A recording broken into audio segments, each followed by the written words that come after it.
Well, Mark, we'll start by talking about this week's preparation. How's that gone in the lead up to tomorrow's game? Good. It's good to have a free week. It's good to see everybody on the grass. So it's given us a chance, coaches, more grass, more time on the grass, more detail about what we're trying to do, and it gives us an opportunity to connect that little bit more and just just hit home the processes and the implementation that we've worked really hard on so far. So as mentioned previously, we've had a lot of games pre-season, so a little bit less time than we've wanted, but all in all been really positive, so we're pleased. How important do you see that sort of extra few training days that we've had this week? Vital. It's the same for everybody though. Every coach will tell you it's such a congested programme with so many competitions with the league and the cups.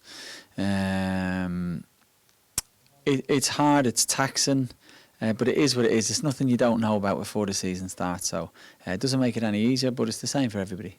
Just touching on Walsall, of course, as we look forward, what are some of the key learnings we take from that game?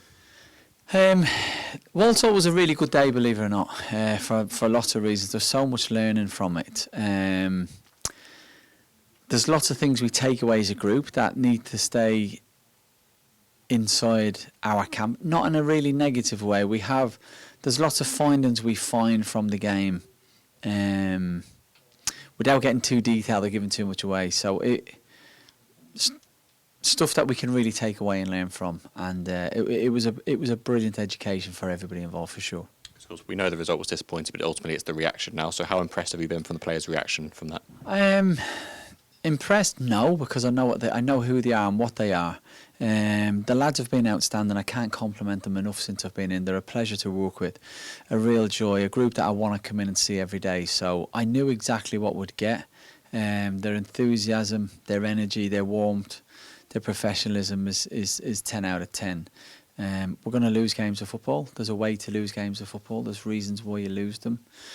Nobody set out to do what happened. And at the end of the day, do you know what? We lost 3 points, and as disappointed as I am with that, the great thing about football is there's always another game around the corner. So I've said before, even after the Chesterfield game, we weren't building a team for the Chesterfield game. We're not building a team for November. We're not building a team for Christmas. It takes a lot of time, a lot of hard work, and the key word in that is time. So we're very, very confident about what we're doing. You mentioned that, obviously, you said we're going to lose games, but ultimately we're also going to win games as well, and it's important we sort of stay, consistent throughout what we're trying to do here. Yeah, I mean, apologies for that. I'm just kind of answering the question. I've said multiple times, and I said it after the game to BBC and the guys that are in there, we're going to lose lots of games of football this season. That's a fact of life. No one, I say invincible, there's been one invincible team in the Premier League in the history of the senior pyramid of football. So everybody's going to lose games. Whoever...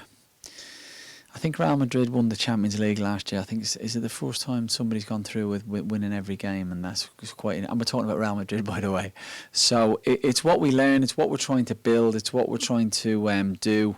The vision of what we see going forward, and I'm very, very confident about what the club are trying to achieve with myself as the head coach and the players. But it will take time for sure. But we're going to win a lot of games of football this year. I'm confident of that. 12:30, a bit of a different kick-off time at Crewe. What are you expecting from them? From Crewe as a football team, or the time? Time's irrelevant. The same for everybody. It really doesn't bother me. Slight adaptations, and we need to adjust a little bit in terms of our prep, but nothing that'll win or lose us the game for sure. Crewe, renowned, very good football inside, lovely style, lovely philosophy. Had an outstanding season last year. Obviously not the start they wanted. Tough game on Saturday. I watched we watched the games back, but if you watch the first goal back, if I'm stood on the Crewe side, I'm thinking, Jesus, how unlucky is that kind of a thing. So obviously got off to a bad start in that game against an outstanding team. I think Chesterfield will be right up there at the end of the season. So really good pattern to play. Good individuals, good units. A team that I think themselves would expect to be right up there this year. So I think every game's a tough game, but away from home, we'll have to be at our very best for sure. But we say that every game.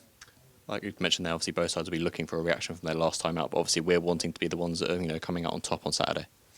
Yeah, look, I said before, you start the game at 12:30, 3 o'clock, 7:30, whenever you play. You start with a point. It's the minimum you want to come away with. But we go into every game believing we can win a game. I've never, ever went into a game trying to get a draw.